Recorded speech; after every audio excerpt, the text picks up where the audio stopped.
¿Qué tal? Buenas noches. Comienza un nuevo programa de Cuestiones y Contrapuntos. En un día donde finalmente en el Senado se aprobó la Ley de Emergencia Alimentaria. Una ley que lo que hace es aumentar en 10.000 millones de pesos las partidas precisamente para esta emergencia alimentaria. El problema, y esto es lo que hoy decían en el Senado distintos senadores, que los gobernadores no saben cómo se va a repartir este dinero. Ni a quién va a ir destinado, obviamente a la gente, pero a qué provincia, a qué lugar, nadie sabe nada. En el gobierno dicen que de eso se va a encargar la ministra Stanley, pero hasta ahora nadie sabe cuánto va a venir a las provincias, cuánto va a venir a municipios, a qué provincia, a qué municipio. Porque si bien la emergencia es en todo el país, hay lugares donde las cuestiones están mucho más complicadas, ¿no es cierto? Sobre todo, el conurbano bonaerense, por ejemplo, tiene el 34% de niños en situación de pobreza y de emergencia alimentaria.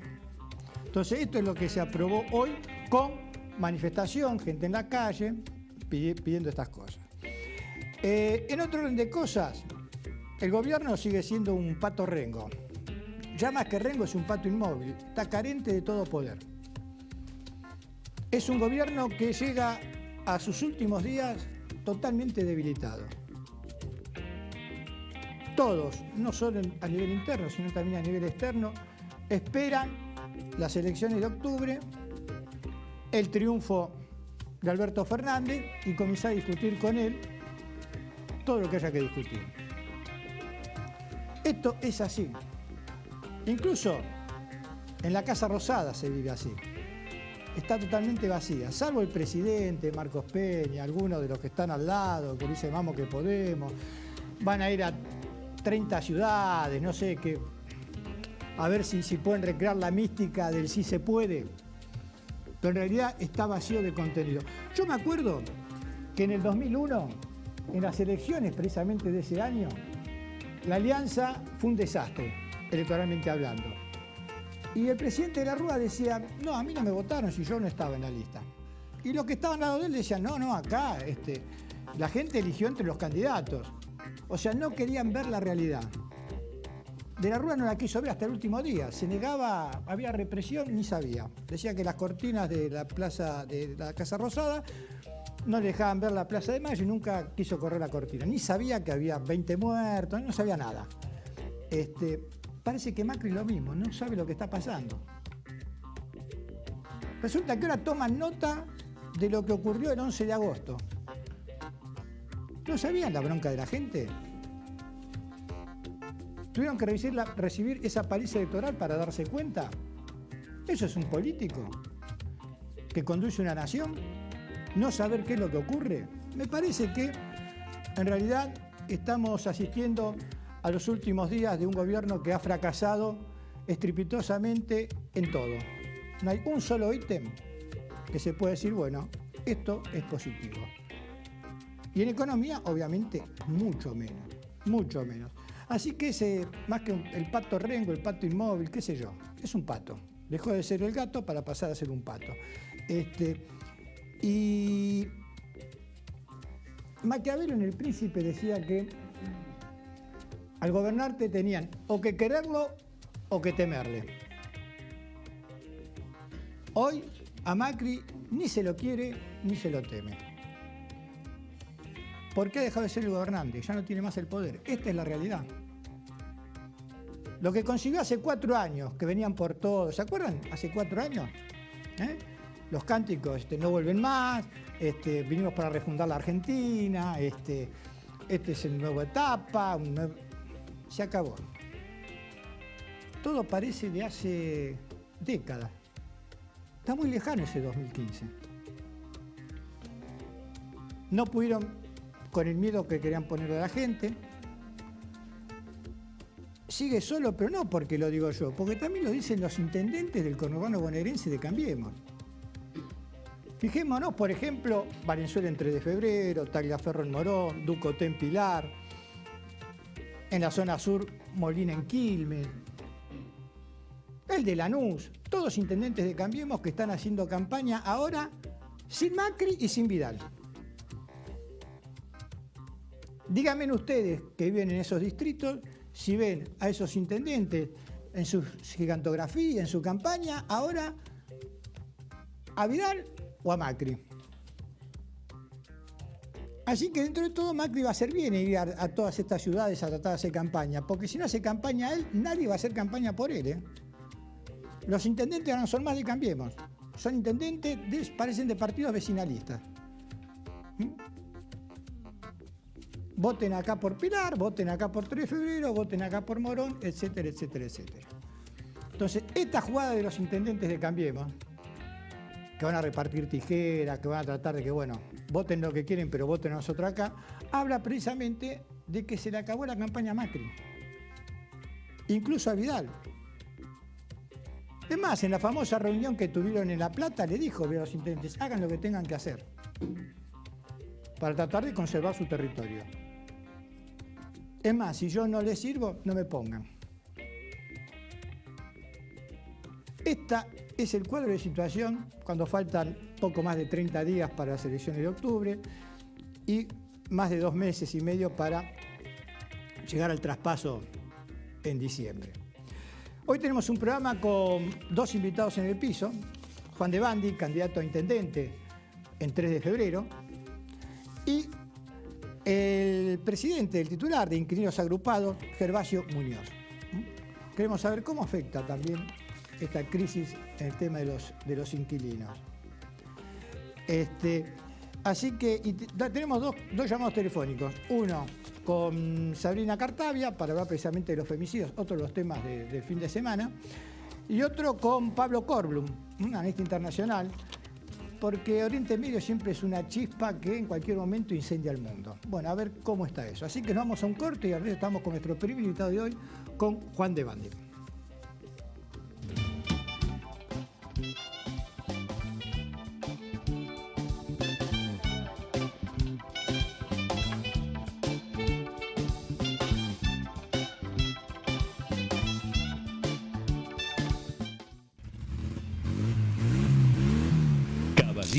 Automotores. Concesionario oficial Honda. Calidad, servicio y excelencia en atención al cliente.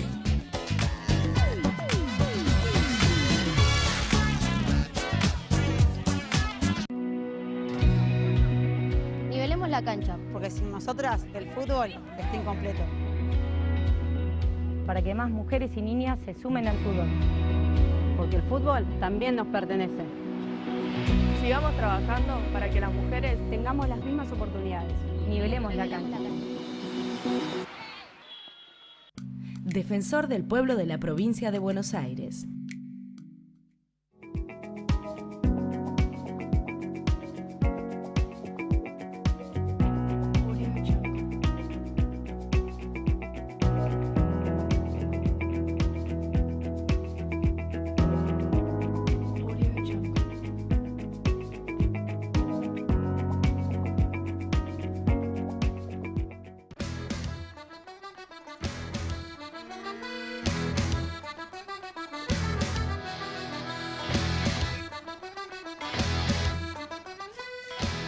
Y continuamos aquí en Cuestiones y Contrapuntos, y antes de ir a nuestro primer invitado de hoy, vamos a nuestros teléfonos. Sí. Nuestro teléfono para que se puedan comunicar es 15-6-517-6612. Recuerden que como estamos en vivo, por favor, solamente manden mensajes por WhatsApp, no llamados ni audios. Bueno, y estamos con Juan de Bandi, candidato a intendente en 3 de febrero. Gracias por estar acá, Juan. Obviamente candidato a intendente por el Frente de Todos. Bueno, 3 de febrero es un territorio en disputa, porque tiene un gobierno que es el local, a nivel local de Cambiemos, y en las PASO, el Frente de Todos fue una interna, pero la sumatoria de todas las listas, que te arroja vos como ganador, sacó más de 12 puntos que el intendente. Así es, tal cual, y sacó más de 100.000 votos, que para nosotros ha sido un gran triunfo colectivo de las 5 listas que estamos trabajando juntas desde el 12 de agosto, pensando en que hay una responsabilidad de quienes construimos el Frente de Todos, que ha sido encuadrada por quienes tienen las máximas responsabilidades y que, bueno, hoy ya tiene a Alberto Fernández como candidato a presidente, a Cristina Fernández de Kirchner como vicepresidenta, a Axel Kicillof y a Verónica Magario para la provincia, y que me tiene a mí, en términos individuales, como candidato a intendente, pero que tiene un gran conjunto de personas, vecinos y vecinas de 3 de febrero, súper comprometidos con su distrito, trabajando para, bueno, lograr el objetivo en 3 de febrero la unidad se logró, no porque hay una sola lista, sino porque compitieron 5 listas, Brotas es ganadora, y las demás listas, bueno, suman a este proyecto para que el peronismo gane en 3 de febrero. Así es, así lo vemos, lo pensamos y, bueno, lo estamos expresando en fotos más simbólicas, en trabajo conjunto, en sentarnos a pensar el distrito y en hacer acciones. De hecho, hoy estuve en la presentación de una nueva federación de la economía social en 3 de febrero y con la CNST, y estuvo acompañándonos en ese acto Roberto Ley Orellana, así como otras veces lo hemos hecho con Gustavo Torres, con Silvina Ayus y obviamente con Octavio Argüello. Juan, ¿qué es lo que crees vos que tiene que cambiar en 3 de febrero, ¿no es cierto?, con respecto a la actual administración, con la que en caso que ganes, lleves vos? Esencialmente la cercanía con el vecino nuevamente. ¿Vos crees que la actual gestión se distanció del vecino? Muchísimo, profundamente. No lo creo yo, me lo dicen los vecinos y las vecinas, los ciudadanos y ciudadanas de 3 de febrero. Nos lo plantean todo el tiempo.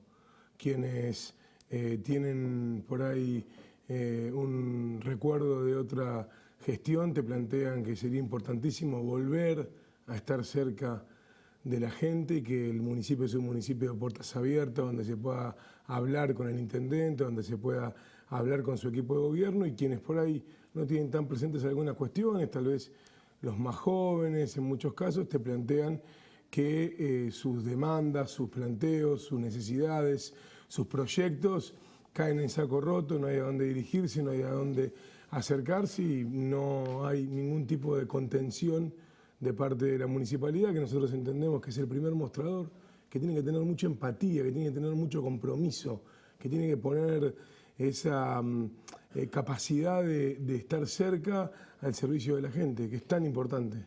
¿Vos cuál crees que es las cosas que están faltando en 3 de febrero o que a vos te motorizan para ser intendente? Y si bien hay muchas cosas para hacer, ¿en qué pondrías el eje de entrada? ¿En qué 2 o 3 cosas pondrías el eje de entrada?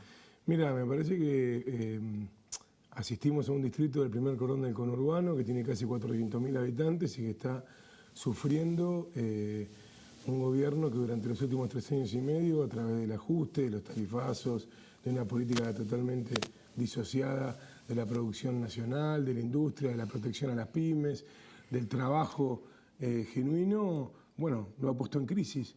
3 de febrero necesita fuertemente y urgentemente que tener políticas, obviamente que a nivel nacional y provincial, pero también complementariamente a nivel local, que contribuyan, que fortalezcan, que ayuden al sector productivo. Nuestros vecinos y vecinas necesitan recuperar el trabajo, esa es una demanda que surge permanentemente, pero además nosotros queremos poner foco en una agenda de prioridades que tenga la educación pública, que tenga la salud pública y que tenga al deporte y a la cultura también como ejes centrales. Obviamente pensando en un municipio que cuide a sus vecinos y a sus vecinas. Son todas las cosas que nos plantea permanentemente la gente y que coinciden con nuestro eje de prioridades, claramente. Uno observa en esta etapa que va hasta dentro de 30 días, 31 días, cuando haya las elecciones, que la campaña oficialista aparece el intendente y su gestión, pero no Macri, Vidal no, y mucho menos Macri, qué sé yo, no, es como que es una campaña, un partido vecinalista. Sí, nosotros observamos lo mismo. Antes de las PASO parecía Cambiemos, el PRO, Juntos por el Cambio, bueno. El color amarillo. Le querramos decir que tampoco aparece más. Ahora cambian de color. Sí, sí, claramente. Me hiciste reír. Vidal apareció un poco más. Macri prácticamente era alguien a quien había que encontrar en algún lado. Y bueno, y Valenzuela tratando ya de marcar una cuestión local que no tiene sentido profundo para la construcción del distrito que necesita nuestra gente. El 3 de febrero tiene que estar en sintonía, tiene que trabajar conjuntamente. Claro que sí, hay que tener un proyecto de gestión que involucre a lo nacional y a lo provincial, la gestión nacional, provincial, los recursos que se necesitan para hacer las obras que requiere 3 de febrero, tienen que ir acompañadas de un gobierno nacional y de un gobierno provincial que se ponga al servicio. Y la verdad que, permitime que te diga una cosa, en algún momento pareciera ser que, como te escuché decir antes, que no solamente Diego Valenzuela, sino varios intendentes en la provincia de Buenos Aires de Cambiemos parecen vecinalistas, pero lo cierto es que nuestro reclamo hacia el gobierno local en 3 de febrero es que fue corresponsable, silencioso en muchos casos y activo de todas las políticas de ajuste que ha tenido el gobierno de Macri y de Vidal. Nunca vimos a este intendente preocupado y públicamente opinar respecto de las tarifas, del aumento indiscriminado de las tarifas, de la situación de los clubes, de la situación de los centros de jubilados, ni hablar como te decía antes, acompañó las políticas provinciales y nacionales. Totalmente, en todo sentido, con lo cual la verdad es que la comunidad de nuestro distrito debe saber eso, debe saber que Diego Valenzuela es el representante y lo sabe porque nos lo dice. Nosotros hemos basado una campaña en la cercanía con la gente, en estar presentes, digamos, en nuestro territorio, en las localidades, en los distintos lugares donde se concentran las fuerzas vivas de la comunidad, digamos, centros comerciales, como te dije antes, pymes, escuelas, charlando con las cooperadoras, con los directivos, hablando en los centros comerciales, recorriendo, caminando, y obviamente que la gente sabe que representa a cada sector. Ahora, Juan, ¿por qué vos creés o qué análisis hacés que la gente de 3 de febrero, el pueblo de 3 de febrero, hace 4 años decidió no votar más a un peronismo que venía gobernando desde hacía 20 y pico de años, ¿no? 28 años, o sea, 6 mandatos de Curto, 1 de Manga, y en 4 años, o sea, yo su apoyo a Cambiemos, y en 4 años vuelve otra vez a darle la posibilidad al peronismo de poder volver a estar conduciendo los destinos del distrito 3 de febrero. Mira, un comportamiento que para mí tuvo que ver con lo nacional y con lo provincial. Yo te recuerdo que en el 2015 el peronismo, que en aquel momento estaba expresado en el Frente para la Victoria, ganó las PASO. No perdió las PASO en 3 de febrero, quiero decir, a nivel local. Y después de eso, bueno, hubo un deterioro en los votos de otras listas, que no eran ni la del Frente para la Victoria ni la de Cambiemos, y un corrimiento del voto desde otros sectores y otras propuestas hacia Cambiemos, pero eso fue una cuestión más nacional y provincial que local. Y es también lo que está pasando ahora en 3 de febrero concretamente. Pero en 3 de febrero del 2015 creo que más o menos anduvo alrededor del 31 o 32% de los votos el peronismo. Y ahora llegó al 47%, digamos. Mira, realmente si te tengo que decir los porcentajes ya... Nos han pasado tantas cosas, digamos, y hemos hecho tantas cosas, sí, que bueno, no los tengo en porcentaje, pero sí recuerdo perfectamente que inclusive el Frente para la Victoria subió en votos respecto de las PASO a la general en octubre. Pero es cierto, no alcanzó, hubo un cambio de gobierno que estuvo basado, igual que la gestión, en una serie de cuestiones que no fueron reales, que no sucedieron. Diego Valenzuela, igual que Mauricio Macri, igual que María Eugenia Vidal, prometió un montón de cosas que no cumplió, digamos. Y 3 años y medio después, ya en el 2017, la elección del espacio del peronismo, el campo popular, como decimos nosotros, mejoró la performance. Y ahora, bueno, está a las claras. La gente, la mejor manera que tiene de expresarse y donde construye esa soberanía que para nosotros es tan importante es con el voto. Y lo expresó contundentemente el 11 de agosto. Hay gente que dice que uno de los grandes aciertos, digamos, el peronismo, el panperonismo, las distintas vertientes, cuando ha dividido en distintas listas, perdió. Es verdad. Y esta vez logró aunar voluntades y conformar todo, estar dentro del mismo espacio, y eso fue una de las claves de la victoria. Podríamos decir Hay otro amigo que es más sarcástico y dice, lo que pasa que hay un porcentaje de votos que siempre se asoció al peronismo, hay un porcentaje de votos que siempre está en el antiperonismo, pero la clase media cuando está mal vota bien y cuando está bien vota mal. Yo no sé quién será ese amigo y no importa, pero sería muy, me parece que no es así. Creo que la gente no vota ni bien ni mal, vota lo que le parece y como te decía recién, nosotros somos profundamente respetuosos del voto de la gente. El voto de la gente es soberano. Obvio. Y la gente en esta oportunidad puso a consideración un proyecto que tuvo 3 años y medio para gobernar y que hizo todo al revés de lo que prometió. O sea, la gente esta vez no votó en contra de, sino a favor de.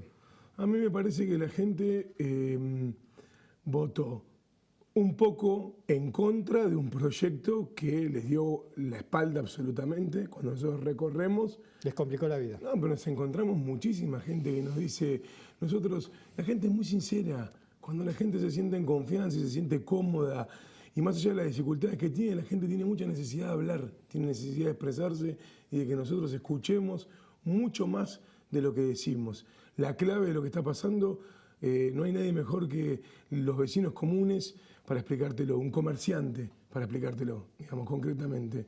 El otro día estaba en un comercio vinculado con elementos de electricidad, grande, importante, en la localidad de Martín Coronado, y me lo decían claramente, digamos, pagábamos 500 pesos de higiene y seguridad y pagamos casi 5.000. Y nos lo ponían con ejemplos tan específicos como, bueno, el valor de los materiales, la posibilidad de comprar a remito diferido, ¿cuándo nos pasó? ¿Cuándo sucedió esto? Cuando vas a una fábrica y te cuentan que producían triple turno, ni hablar las grandes, ¿no? Ni hablar Metalpar, Peugeot, Citroën, Sanela, etcétera. Pero las pymes que te dicen producíamos triple turno y hoy a veces hasta liberamos los viernes. Sí, como dice Fernández, se apagó el país y esto se ve en los centros comerciales, también los locales cerrados. Totalmente. ¿Tenemos algún llamado, algún televidente? Sí, tenemos varios A ver. mensajes. No voy a poder leerlos todos, la mayoría son de esperanza, de agradecimiento. Por lo menos los nombres, así... Son 20, son un montón, así que me parece mejor no nombrar a ninguno para no tener que nombrar a todos. Pero sí hay una pregunta que dice, Alberto Díaz de 3 de febrero pregunta por el tema de la seguridad. ¿Qué pensás hacer con eso? Ponernos al frente. Me acuerdo cuando el otro día volví a mirar un video que se viralizó en las redes donde el intendente actual le decía a un vecino que le iba a pasar el teléfono al Ministerio de Seguridad, porque la seguridad es una responsabilidad de la provincia de Buenos Aires. Qué fácil sería solucionar las cosas si uno pudiera deslindar responsabilidades así, siendo intendente, como te decía más temprano, de un municipio donde viven casi 400.000 habitantes y donde por suerte tenemos albertos que nos preguntan por estas cosas. Lo primero es ponerse al frente y tener autoridad para eso, interactuar, trabajar en conjunto, trabajar con la provincia, ver cómo están las cosas, no las podemos conocer, no tenemos acceso al COM, quisimos ir en 3 oportunidades, no nos dejaron, no sabemos cuántas cámaras funcionan, hemos hablado con familiares de víctimas y nos dicen y sabemos que las cámaras no funcionan, que la Fiscalía pedía el uso de las cámaras y que no está, queremos trabajar, hemos presentado proyectos de ley en la Cámara para que la Fiscalía, los juzgados de garantía se descentralicen y vengan a nuestro territorio, digamos, en el marco del Departamento Judicial que nos compete. Queremos trabajar sobre el desarrollo de una Guardia de Protección Ciudadana. Nosotros queremos trabajar el concepto de protección ciudadana más que de seguridad. Queremos cuidar a los vecinos y a las vecinas, queremos que se haga en el marco de la ley y queremos que se haga con mucha seriedad. O sea, hay que invertir recursos en eso y hay que invertir recursos en la capacitación del personal, en un trabajo conjunto, en herramientas para que eso funcione. Hay que hacerlo con los vecinos, hay que volver a la idea de los consejos vecinales, de las comisiones vecinales, de trabajar con otra mirada complementaria a la que nos puedan dar las fuerzas de seguridad. Tiene que haber funcionarios municipales que trabajen en conjunto y con mucha responsabilidad con las fuerzas de seguridad, y hay que hacerlo pensando en que debería tratar de pasarnos lo menos posible. Ojalá no nos pasara como nos pasa hoy, que cuando visitamos casas de vecinos, cuando recorremos, nuestros vecinos y vecinas nos dicen: tenemos miedo de salir después de las 6 de la tarde. Llegamos de trabajar, tenemos que ir a comprar al almacén, tenemos que ir a comprar al supermercado y no queremos salir porque tenemos miedo. Eso a nosotros nos preocupa. Nosotros queremos que la gente se pueda desarrollar con tranquilidad, que pueda vivir una vida tranquila, que pueda desarrollar sus proyectos, que pueda crecer, que pueda consolidarse, que el sueldo le alcance para llegar a fin de mes, que se piense en políticas inclusivas en términos de la educación, del deporte, de la cultura, que sean complementarias y donde nuestras familias estén contenidas, que eso también es seguridad, que haya más luminaria, no solo en las avenidas principales, sino de verdad en los barrios, que de alguna manera brinden también el concepto de seguridad condiciones es mucho más abarcativo. General, digamos, ¿no? Vos viste las condiciones en las que están las garitas, bueno, tienen un nombre, los espacios que se colocan en las distintas localidades, el estado en el que están. Yo invito a quienes están mirando este programa a que se acerquen y que las vean, a que las comparen con las de San Martín, a que las comparen con las de San Fernando, a que las comparen con la de Tigre. ¿No vas a decir las paradas de los colectivos? No, los espacios descentralizados de seguridad, los containers, se me fue el nombre, tienen como un nombre específico, digamos. Eso, que se acerquen los vecinos, que le pregunten a la fuerza de seguridad si trabajan en condiciones dignas. Esas cosas nos preocupan cuando aparte hemos visto en los papeles que el presupuesto de seguridad ha aumentado. Lo quiero decir, lo hemos charlado con nuestro bloque de concejales en reiteradas oportunidades, digamos, que aumentó. ¿Dónde está ese recurso? ¿Dónde se ha puesto? ¿Cómo están los móviles? ¿De cuánto es el presupuesto municipal, Juan? Un poco más de 5.000 millones de pesos. Exactamente el número fino, específico no lo tengo, pero más de 5.000 millones de pesos. Es un presupuesto bastante importante. Con el que se pueden hacer muchas cosas, donde se le puede brindar mucha calidad de vida a los vecinos y vecinas de 3 de febrero. Y nosotros, como te decía antes, lo queremos hacer en conjunto con la comunidad, pensando en un proyecto colectivo, es una palabra que nos gusta, y convocando a la comunidad a pensar qué es lo que hay que hacer para vivir en un mejor 3 de febrero. Se puede vivir en un mejor 3 de febrero. Juan, esta campaña te ha llevado, me imagino, a recorrer el distrito varias veces y a distintas localidades también varias veces. Y por la característica de 3 de febrero, seguramente las demandas de Santo Ver y Sáenz Peña por ahí son distintas que la demanda de Libertador. ¿Qué es lo que te pide más la gente? Sacando el tema de seguridad, que debe ser una cuestión a todo nivel, claro. Ya hablaste del tema de seguridad. Sí. ¿Qué es lo que más sentís vos que está pidiendo la gente con respecto precisamente a, en caso de darse el mismo resultado de agosto, tu gestión? Mira, hay algo que la gente nos pide más que la seguridad: trabajo. La gente nos pide trabajo. Bueno, el municipio es dador de trabajo, no significa no significa tomar gente para trabajar, pero sí da trabajo al municipio.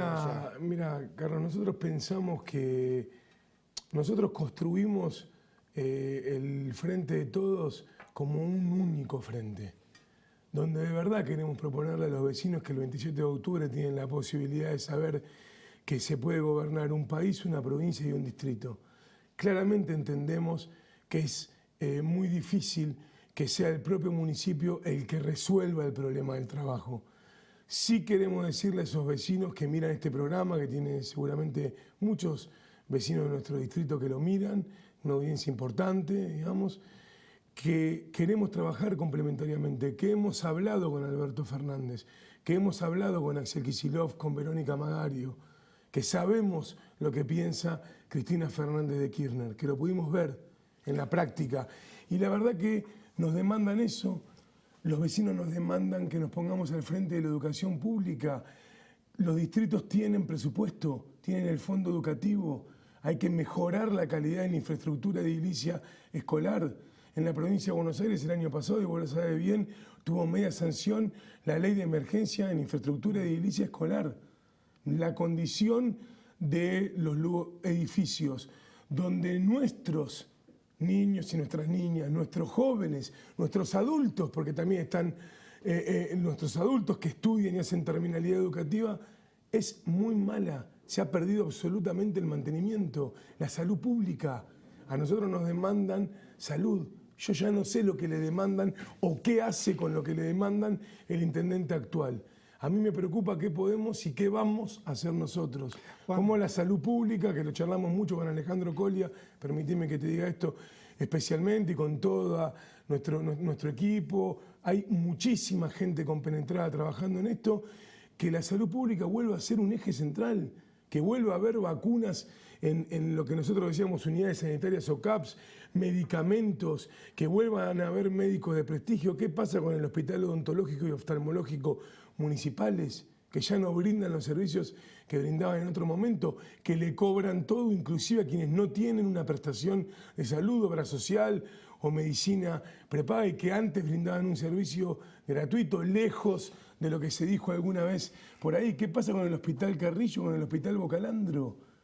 Que hay que hablar, claro que hay que hablar, seguramente con el gobernador, llegado el caso, con los equipos de salud, para decirle: nosotros necesitamos el Hospital Carrillo y el Hospital Bocalandro funcionando bien. Ese es un trabajo complementario, Claro como que decir, sí. con Nación y con provincia. Totalmente. Pero hay una cosa que vos decías del tema del trabajo, y yo te decía que la municipalidad es dadora de trabajo. ¿En qué sentido es dadora de trabajo?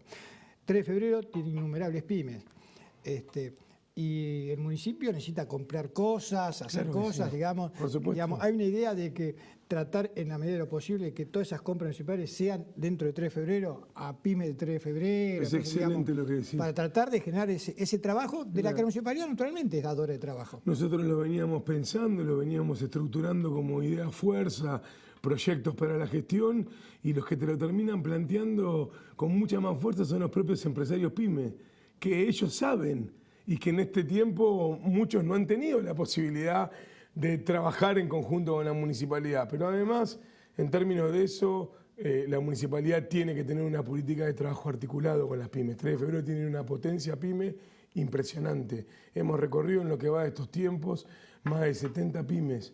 En la gran mayoría, por no decir en la totalidad, hemos consultado cuál es el vínculo con el municipio, cuál es la articulación, no cuál es el vínculo en términos de que te inspeccionen, te sancionen y te clausuren. ¿Cuál es el vínculo de articulación para el crecimiento? ¿Cuál es el trabajo conjunto para llevar adelante una política de valor agregado hacia las pymes? Bueno, Perfecto. La verdad que el planteo que recibimos nosotros es que es nulo, que no existe, que no sucede. Ahí queremos trabajar nosotros, en una verdadera ventanilla pyme. Queremos articular con las cámaras, queremos articular con los sectores gremiales, queremos pensar capacitación direccionada, queremos que nuestros jóvenes tengan empleo, que tengan su primer empleo. Es muy complejo saber que en 3 de febrero prácticamente se ha duplicado la desocupación y que casi el 45% de los desocupados son jóvenes menores de 25 años, que no tienen respaldo del Estado local, que es el que tiene que estar ahí al lado, el que tiene que generar, el que tiene que acercar, que seguramente con Alberto Fernández y con Axel Kicillof van a volver un montón de propuestas políticas, programas, financiamiento, porque esto tiene que reacomodar de nuevo. Articular con la facultad. Exactamente, con la febrero. UNTREF, tal cual. Bueno, ahí queremos estar nosotros. Nos reclaman eso, nos dicen: necesitamos asesoramiento, pongan un equipo técnico, ayúdennos, vamos a ver cómo trabajamos con el Banco Provincia, con el Banco Nación, cómo nuevamente el Ministerio de Producción, de cualquiera de los ámbitos que va a empezar a tener una línea específica. ¿Cómo se va a prender la luz? Exactamente. Gracias por haber venido, Juan. A vos, muchas gracias. Nos vamos a un corte y al regreso continuamos con más cuestiones y contrapuntos. A la calle salí y me caí al ver el sol.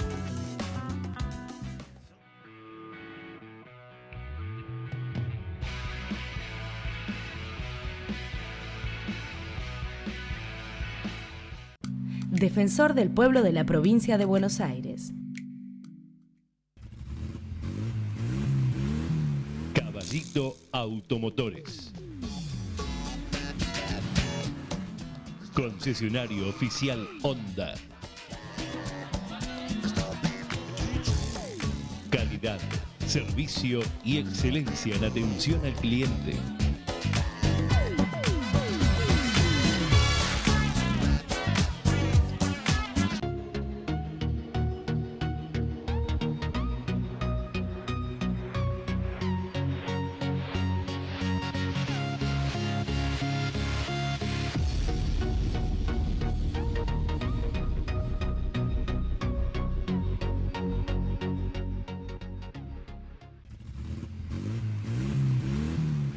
Caballito Automotores. Concesionario oficial Honda. Calidad, servicio y excelencia en atención al cliente.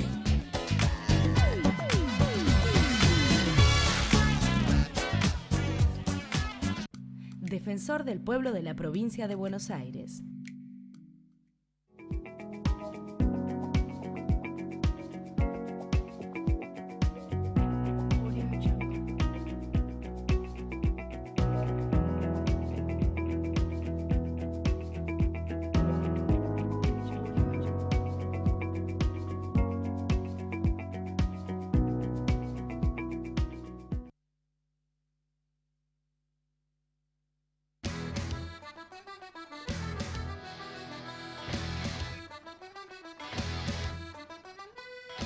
Continuamos aquí en Cuestiones y Contrapuntos y lamentablemente el fin de semana volvió a ser noticia por el tema de los femicidios. Laura Cielo López era una joven de 18 años de la localidad neuquina de Plotier y su cuerpo apareció descuartizado en el río Limay. Nabila Serena Garay, una adolescente de 15 años de Chascomús, su cuerpo apareció enterrado en una quinta, después de estar 5 días desaparecida. María Cecilia Burgat, de 42 años, enfermera de Santa Fe. Su expareja la mató y su cuerpo apareció golpeado y maniatado en la vivienda de su expareja. Y Vanessa Evangelina Caro, de 38 años, de acá del conurbano bonaerense, de Ingeniero Buje, de Loma de Zamora. Ella fue quemada en marzo por su expareja, delante de sus hijos, y bueno, murió a consecuencia de esas secuelas que dejaron esas quemaduras, también el fin de semana. Estamos en el teléfono con Sabrina Cartavia, abogada feminista, para hablar precisamente de estos temas. Hola, ¿cómo te va, hija? Hola, ¿qué tal? Bueno, esto es una plaga, es una casualidad. ¿Cómo estás viendo que se haya dado, por ejemplo, 4 casos en el fin de semana y que, a pesar del avance que han tenido las mujeres en los últimos tiempos en cuanto al reclamo de sus derechos, se siga habiendo tanto femicidio en nuestro país? Bueno, yo creo que esto es una realidad. Digamos, la violencia machista es una realidad que es innegable. Y frente a esa realidad, yo creo que la sociedad y en especial las mujeres se han puesto a liderar un reclamo que ha sido muy extendido, que tiene, digamos, mucho apoyo popular, pero sin embargo vemos que de los primeros pedidos que se realizaron en el año 2015 con la primera edición de Ni Una Menos, ninguno de ellos fue aplicado, ¿sí? Implementado en políticas públicas que se le exigieron al Estado. O sea, si no estamos llevando adelante las políticas públicas para que esto efectivamente cambie, con la mera visibilización de la violencia machista y el reclamo social no alcanza. O sea, necesitamos políticas públicas y esas políticas públicas están ausentes. Entonces no estamos trabajando en la prevención de la violencia machista y los resultados están a la vista. Y la crisis también trae más asesinatos, digamos, femicidios. Bueno, la crisis genera violencia social, tenemos que entender eso. Y también tenemos que entender que cuando nosotros reclamamos políticas públicas de prevención, principalmente también estamos pidiendo autonomía económica, porque nadie puede salir de violencia de género si depende económicamente. Entonces, en un contexto donde no hay posibilidades de generar esa autonomía económica, porque no hay posibilidades de acceso al empleo, porque no hay políticas públicas tampoco por parte del Estado para que las mujeres puedan tener acceso a capacitación y a poder generar, digamos, trabajo de calidad, o también, digamos, a poner en valor las tareas de cuidado, que es algo fundamental. Digamos, si hoy, en este momento, desde el feminismo se están pensando, digamos, planes en ese sentido, ¿no? Para propuestas de política pública que además estén ligadas con la profundización de la crisis. O sea, nosotras desde el feminismo entendemos que tenemos un aporte para hacer en este sentido, que queremos pensar junto con el Estado las políticas de cuidado, queremos darle un valor a las políticas de cuidado Y eso es fundamental, ¿no? Digamos, poder darle jerarquía a un trabajo que están realizando las mujeres y que en este momento está siendo invisibilizado y no pagado. Pero sí, sin ninguna duda, la crisis influye, o sea, influye en que las personas no puedan o no tengan las facilidades o no se den las condiciones para que puedan cortar vínculos que pueden llegar a ser violentos. Vos estás hablando de un Estado que creo que gasta 11 pesos por año por mujer para en cuestión de género, ¿no? Sí, tal cual, menos de un boleto de colectivo. Y está, digamos, ahora para el próximo presupuesto la cifra subió a 20 pesos. O sea, seguimos teniendo menos que un boleto de colectivo para dedicarlo a esos temas. Entonces, si no estamos poniendo la política pública y los recursos, difícilmente la realidad vaya a cambiar. ¿Y vos creés que en caso, como están dadas las cosas, ¿no? De repetirse la elección de agosto, el próximo gobierno va a tener una mirada distinta que en relación precisamente a las cuestiones de género? Bueno, en ese sentido hay un plan bastante interesante que están desarrollando las compañeras que son feministas y están dentro del espacio del Frente de Todos para poder abordar esa problemática en forma integral, ¿sí? Desde la prevención, atendiendo a todos los factores, digamos, que hay que tener en cuenta para prevenir. Yo te decía, o sea, no es solamente una cuestión que pase por los femicidios, sino que cuando llegamos al femicidio, ese es el final de una cadena de violencias. O sea, las violencias empezaron mucho antes. Claro, nadie va de 0 a 100 en 5 segundos. Tal cual, o sea, las violencias empezaron mucho antes. Entonces, ¿qué pasó? Que fallamos como Estado en prevenir, primero, que se desarrollen esas violencias y una vez que esas violencias están en marcha, en prevenirlas. Y en ese sentido tenemos que recordar que lamentablemente sigue siendo algo muy habitual que las mujeres denuncien, tal como la política pública actualmente anuncia. O sea, en este momento la principal política pública es un call center, que es el 144, y una política que activamente le dice a las mujeres que hagan denuncias. Las mujeres denuncian y lamentablemente, digamos, esas denuncias no sirven para frenar las violencias, y las violencias siguen aumentando. Bueno, Sabrina, por último, porque no puedo despedirte sin preguntarte cómo está el caso de Thelma Fardín.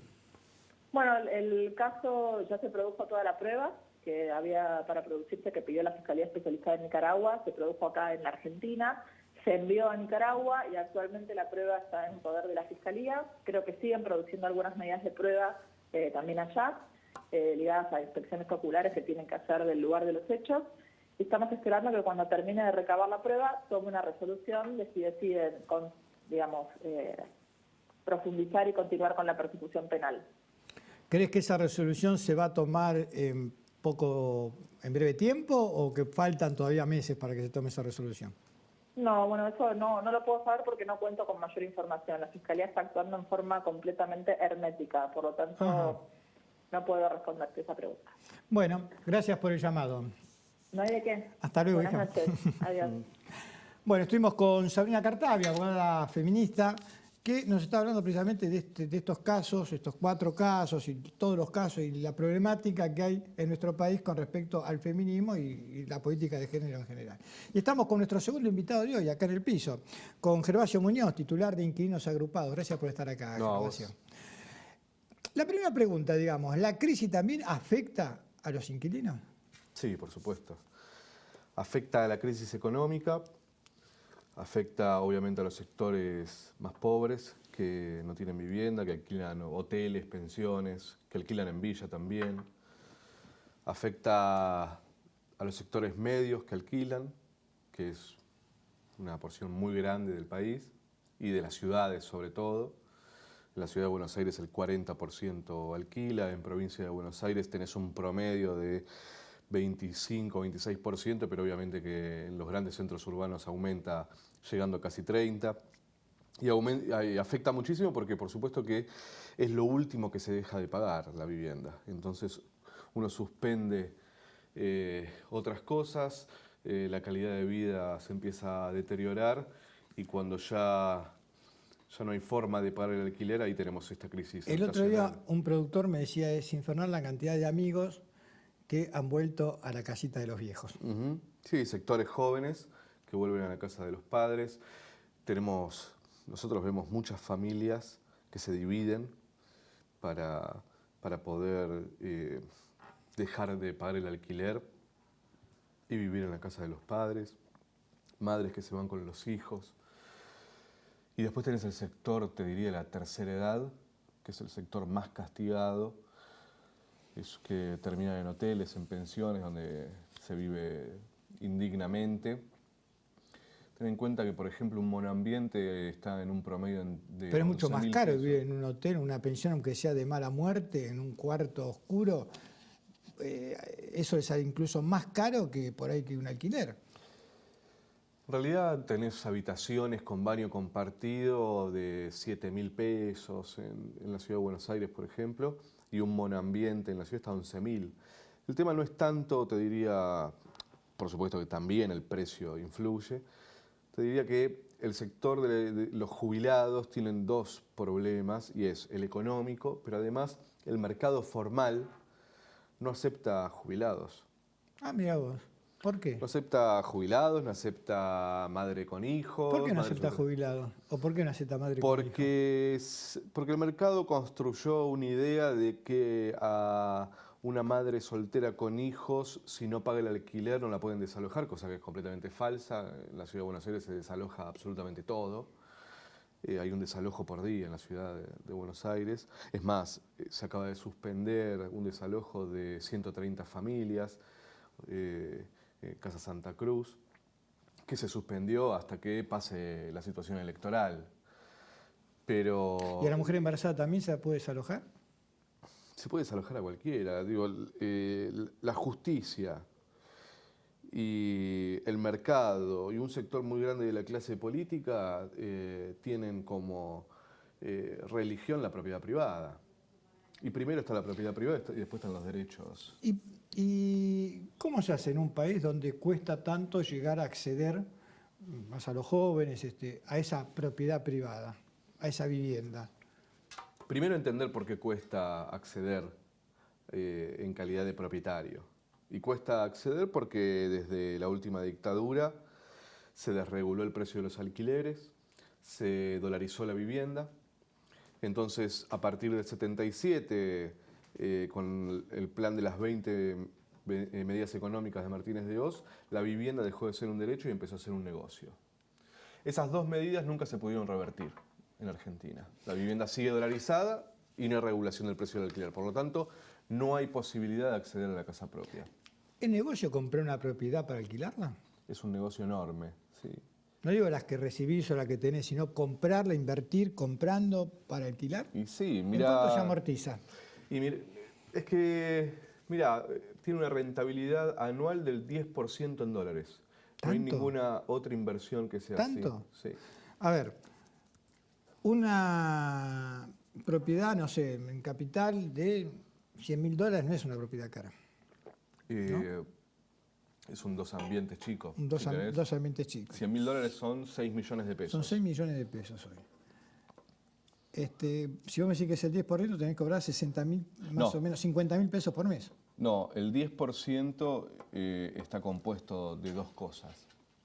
Un 2% de rentabilidad por el alquiler. Ajá. Y entre un 7 y un 8 revalorización. Ah,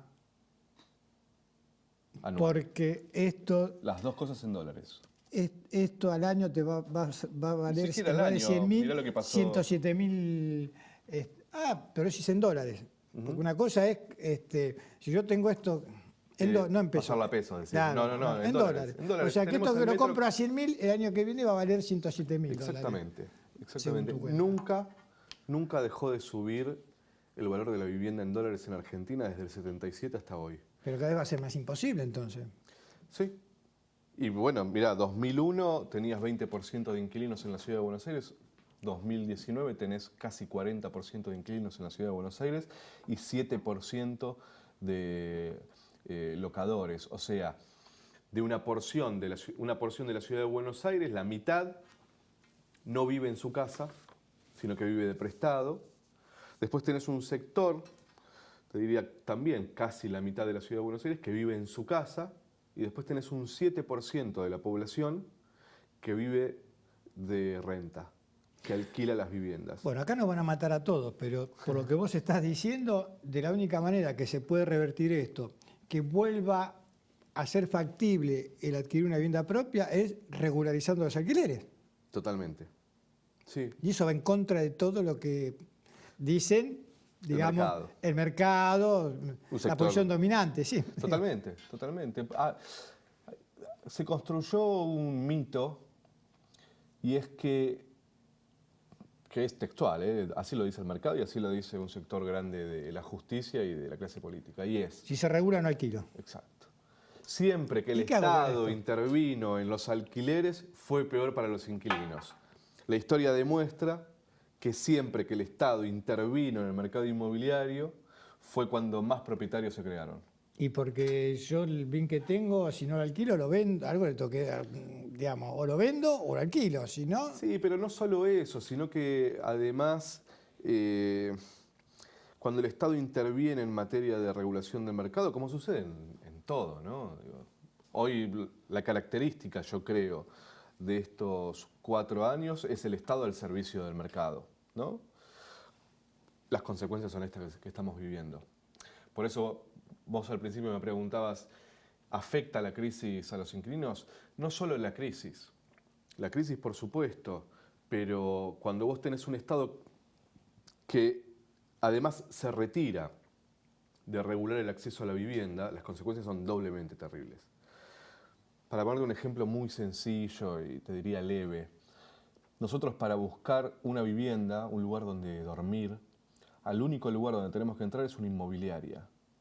En una inmobiliaria somos, te diría, 4 o 5 familias que alquilamos, en donde tenemos que dejar toda nuestra historia, por ejemplo, recibos de sueldo, tenemos que demostrar que tenemos un familiar directo que es propietario en la ciudad de Buenos Aires, y además tenemos que caerle bien al tipo de la inmobiliaria. Ahí empieza, yo te diría que esto es el ejemplo quizás más claro de la ausencia del Estado. Tener que entrar a una inmobiliaria, a un casting, para ver si mereces alquilar un lugar para dormir. ¿Pero esto es porque hay pocas viviendas en alquiler? No, hay muchas viviendas en alquiler en la ciudad de Buenos Aires. Pero hay más demanda que la que... ¿Cómo es esto? Digamos, No, es un mercado concentrado que fija las condiciones. Fija las condiciones porque tienen el monopolio de la decisión y de fijar las reglas de juego.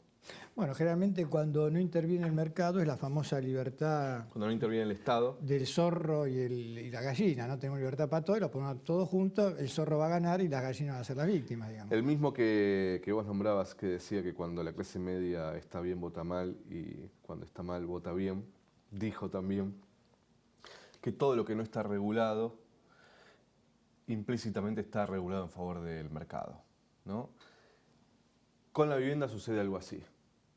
Las posiciones dominantes son las que... La posición dominante es la que termina regulando y generando las condiciones. ¿Qué te llevó a vos a meterte en este tema?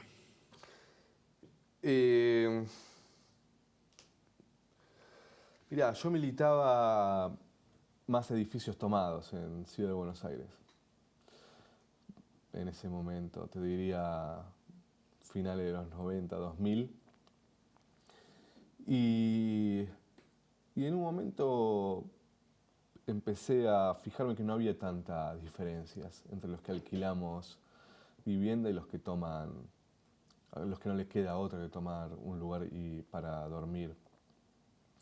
Que en realidad somos consecuencia de los mismos sectores y que me parecía también que en la Ciudad de Buenos Aires, hasta que no se discuta el rol del mercado inmobiliario, va a ser difícil generar una ciudad un poco más justa. Te diría, en un país donde el 93% de la población vive en ciudades, yo creo que uno de los grandes temas es la economía de la tierra, o sea, el campo, y otro es la economía urbana. Yo creo que sin regular esas dos economías, esos dos sectores, difícilmente tengamos una sociedad un poco más justa y más igualitaria. Y cuando planteamos regular el precio de los alquileres, regular el mercado inmobiliario, no solo estamos planteando empezar a solucionar el problema del acceso a la vivienda, sobre todo estamos planteando otra distribución de la riqueza en las ciudades. Gervasio, gracias por haber venido. No, por favor, a vos. Y a ustedes también por permitirnos entrar en sus hogares como todas las semanas. Y nos vemos el próximo miércoles a las 22 horas para más cuestiones y contrapuntos. Han sido muy amables. Sí, aparte...